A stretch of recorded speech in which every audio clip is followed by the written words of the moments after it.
안녕하세요. 정보가 세상을 바꾼다 인포뱅크입니다. 이번에 전해드릴 내용은 중국 반도체 굴기 아직 안 끝났어. 아예 반도체 회사를 직접 운영한다에 대해서 알아보겠습니다. 여러분의 구독과 좋아요는 저에게 많은 도움이 되오니 구독과 좋아요 많이 눌러주시기 바랍니다. 그러면 한번 시작을 해보겠습니다.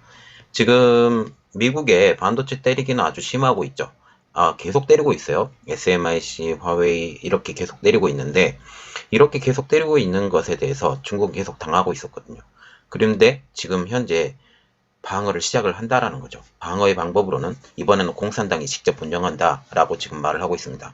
그리고 이렇게 운영하는 그 가장 핵심에는 중국이 금융시장의 개방이 있어요. 중국계 금융시장 개방이 어떤 사건까지 몰려왔냐면 채권 시장을 지금 거의 목통을 만들어 버렸어요. 목통을 만들어 버렸다는 것은 이 채권 시장에서 영향력이 점점 커져가는 지금 형국입니다. 이렇게 됨으로써 중국이 현재 채권을 제가 이전에도 말씀을 드렸지만 주식으로는 별로 큰 위협을 받지 않아요. 그냥 망가뜨리고 다른 회사로 넘겨버리면 되는데 채권에 갖기 전까지는 그 채권을 계속 가지고 있는 상태입니다. 그러면 그 회사가 망가지더라도 그 회사의 지분, 회사의 남은 그 모든 것까지도 다 안에 제품까지도 이렇게 팔아야 되는 입장이죠. 이것이 채권과 지금 주식의 차이예요. 빚으로 남느냐 빚으로 남지 않느냐 이 차이가 있는데 이 채권 시장이 개방이 되면서 중국이 굉장히 어려워져 가고 있어요. 그렇습니다. 지금 보겠습니다. 지금 중국의 반도체는 미국의 때리기를 통해서 많이 지쳐가고 있죠. 중국의 최대 통신 장비 제조사인 화웨이는 거의 벼랑 끝까지 밀려가고 있고 화웨이의 자회사인 하이실리콘도 지금 미국의 때리기에 의해서 지금 개발조차 하지 못하고 있는 입장입니다. 그리고 또한 칭화윤리도 채권 연장에 실패했죠. 또한 수년 동안 자금을 반도체에 어마어마하게 쏟아부었지만 미국 측의 특허 소송 그리고 견제로 인해서 장비 반입 금지, 특히 SMIC요, EUV 공정 이런 반입 금지와 같은 상황이 계속 벌어지면서 중국 내 자급 반도체 굴기는 실패로 돌아가는 상황입니다. 올해만 해도 자금률이 20% 정도밖에 되지 않는다로 그렇게 이야기가 나오고 있어요. 이러한 상황에서 중국에서도 이제는 민간에 맡길 수 없다고 판단을 한 것 같습니다. 즉 공산당 주도로 반도체 업계를 재편해서 일사불란한 원 차이나 반도체로 만드는 전략으로 풀이되고 있어요. 이렇게 그 대표적인 애가 어떤 거냐면 어플리케이션 프로세서. 예, 지금 화웨이의 자회사인 하이실리콘을 통해서 어플리케이션 프로세서 기린 900 기린 시리즈가 계속 나왔죠.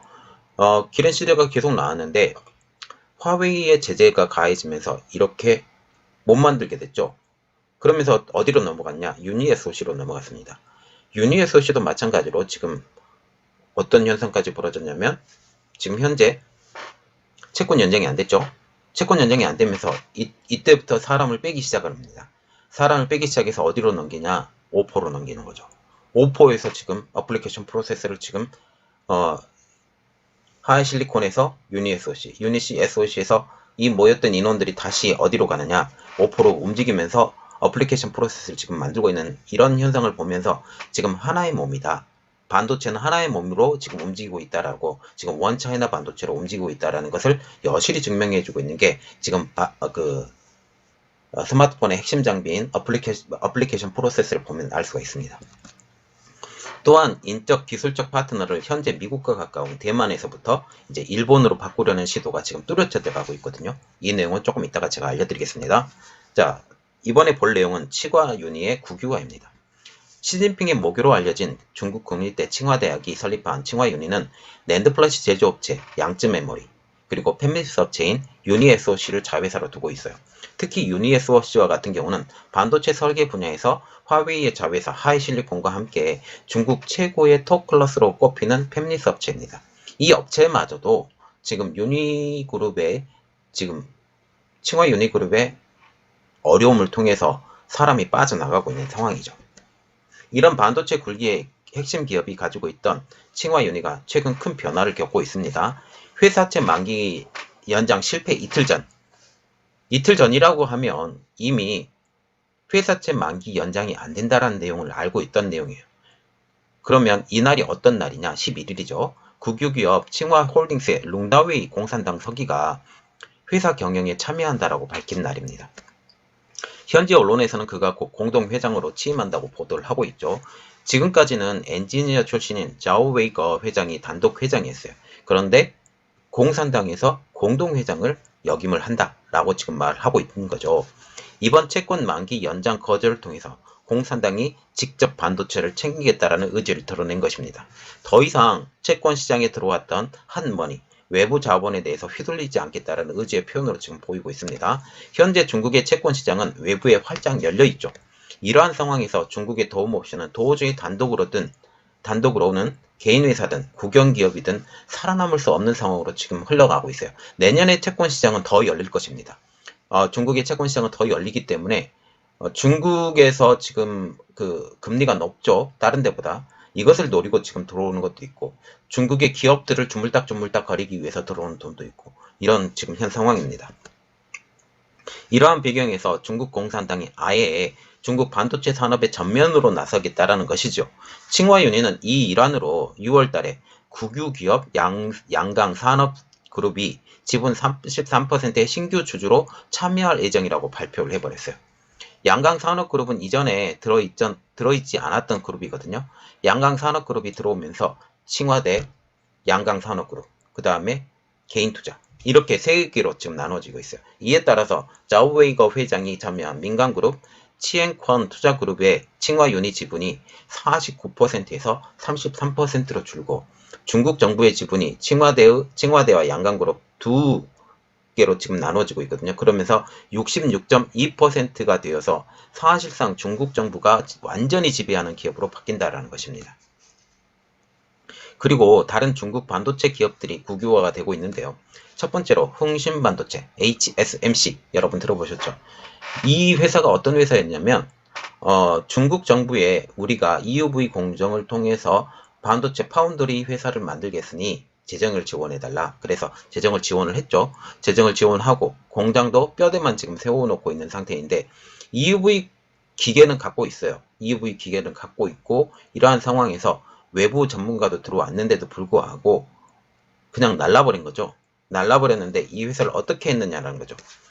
지금 중국 최대의 먹튀로 불렸던 파운드리 업체 흥신반도체가 민간 지분을 모두 우한 지방정부의 소유 기업으로 넘겨버렸습니다. 즉 지방정부가 지분 100%를 확보한 것이죠. 이렇게 되면 어떻게 되냐? 이제부터는 이 흥신반도체도 중국 정부에서 운영하겠다라고 해서 이제 먹튀는 이제 안 되겠죠? 직접 운영을 하니까. 그리고 두 번째로 SMIC, 종신인터내셔널. 세계 5위 파운드리 기업인 SMIC는 1, 2대 주주 모두가 국유기업입니다. 다탕홀딩스가 17%, 신신홍콩캐피탈이 15.76%이죠. 이렇게 중국 정부가 1, 2대 주주가 되었던 SMIC를 지금 미국이 두들겨 패고 있죠. 어떻게 두들겨 패고 있냐? 첫 번째로는 상무부가 두들겨 팼죠. 지난 9월 달에. 그래서 굉장히 어려움을 겪었고 이번에는 국방부가 또 두들겨 팹니다. 이러면서 더 어려워질 거예요. 이중으로 지금 보안을 딱 쳐버린 겁니다. 다음에 누가 대통령이 되든 못 바뀌게. 하나를 끊고 또 하나를 두 개를 한꺼번에 끊어야 되는데 이렇게 어렵다라는 거죠. 세 번째 푸젠진화. 푸젠진화는 이번뿐만 아니라 이전에 대만의 UMC와 함께 D램을 개발하려고 했던 회사예요. 이 D램을 개발하려고 했던 회사가 망가졌죠. 완전히 망가지면서 퇴출이 당했습니다. 그런데 여기도 바뀌었어요. 일대 주주가 지금 바뀌었는데 푸젠진장 산업발전그룹이 지금 35.86%로 국유기업입니다. 푸젠진화 같은 경우는 중국 공산당이 경영권을 완전히 가져간 사례로 보고 있습니다. 이 회사는 작년 1월달, 날짜가 중요해요. 1월달은 언제냐? 지금 푸젠진화가 완전히 D램 사업에서 돈을 떼겠다라고 발표를 하고 뒤로 물러나고 파운드리 업체로 변하려고 했던 이 회사가 이 1월달에 지금 제1차 사내당원대회를 열고 선거를 통해서 신임 회장으로 루원성 부회장을 뽑아버립니다. 그리고 이 일은 주주총회가 아닌 공산당원 대회에서 CEO를 완전히 바꿔버린 첫 번째 사례라고 지금 보시면 돼요. 그래서 지금 1월 이후에 어떤 발표가 났냐 하면 푸젠진화가 다시 D램에 들어오겠다라고 지금 발표가 나왔어요. 이 배경은 이렇습니다. 그래서 D램은 푸젠지나 그리고 낸드 플래시는 칭화유니 이런 식으로 지금 갈 것 같아요. 다시 들어온다고 했으니까. 세 번째, 아너. 아너는 화웨이에서 분리된 중소 스마트폰 브랜드이죠. 이 경영권도 중국 정부가 주도하는 컨소시엄에 매각이 됐습니다. 말하자면 중국 정부가 완전히 컨트롤하는 이런 것이죠. 이를 통해서 화웨이가 살 수 있도록 도와준 것입니다. 그리고 더 중요한 내용, 지금 일본에게 손 내미는 중국이에요. 지난 8월 달에 중국의 포털 바이두에서 이렇게 발표가 났습니다. 중국 반도체의 빠른 진격에는 백전노장의 일본이다라는 기사가 올라왔습니다. 당시 칭화유니의 자회사였던 서한 칭화유니가 8GB DDR4 D램을 공개를 했는데 그 배경에 일본이 있다는 것이죠. 바이두는 72세의 일본인 사카모토 유키오 전 엘피다 메모리 사장이 작년 11월 칭화유니 그룹의 고급 부총재 겸 일본 지사장으로 취임해서 D램 개발에 전기를 마련했다라고 지금 전하고 있어요. 사카모토는 한국 타도를 외치는 히노마루 반도체인 엘피다를 이끈 인물이죠. 결국 엘피다는 파산했고 마이크론이 인수되면서 마이크론 재팬이 됐어요. 사카모토는 최근 일본 니온 게이자의 인터뷰에서 내년 봄 경쟁력 있는 D램을 내는 게 목표라고 하면서 일본인 최고 개발자 100명을 모으는 중이라고 지금 얘기를 하고 있어요. 그러면 일본인 최고 개발자 100명을 모아서 누구를 도와줄 것이냐? 칭화유니를 도와주든지 아니면 다른 중국 회사들을 도와주겠죠.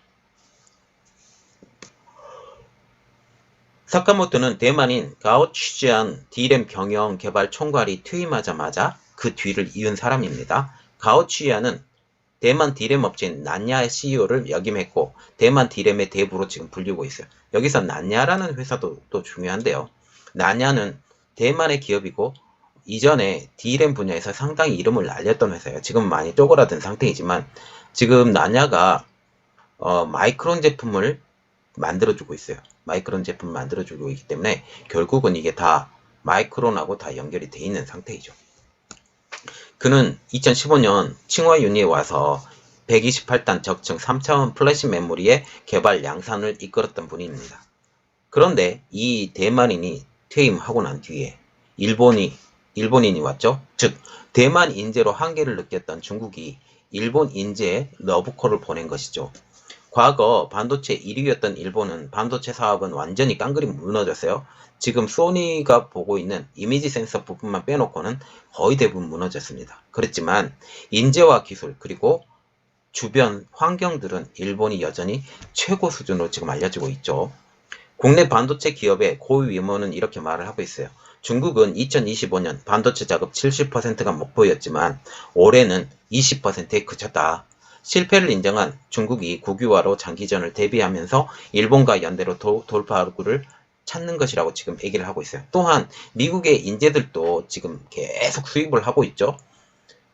그럼에도 불구하고 미국이 강력하게 지금 제재가 나오고 있다라는 겁니다. 자, 그래서 우리가 일단 알아봐야 될 것. 이번에 칭화유니가 채권 연장 만기가 안 됐어요. 채권 연장 만기가 안 된 가장 큰 배경에는 제가 다른 뉴스를 보니까 이렇게 나와 있더라고요. 중국 자체가 이것을 주도했다라고 그런 말이 나왔는데 제 생각은 좀 다릅니다. 중국의 금융시장 개방이 어쩔 수 없이 중국 공산당의 등판을 만들어버리게 된 것이에요. 이렇게 된 것으로 제가 생각하고 있고요. 그래서 이번에는 반도체 굴기가 정부 주도로 이루어진다. 그러면 지금 이 정부 주도로 이루어질 때 우리나라 힘으로 막을 수 있느냐? 저는 절대 없다고 생각합니다. 그러면 어떻게 되느냐? 누구의 힘으로 해야 되느냐라는 거죠. 미국의 힘밖에 없습니다. 미국이 이 반도체 굴기를 무너뜨리고 해야 되는데 이제는 중국 정부와 미국 정부의 싸움으로 돼버린 거예요. 그리고 이제는 한두 회사만 망가뜨려서는 안 돼요.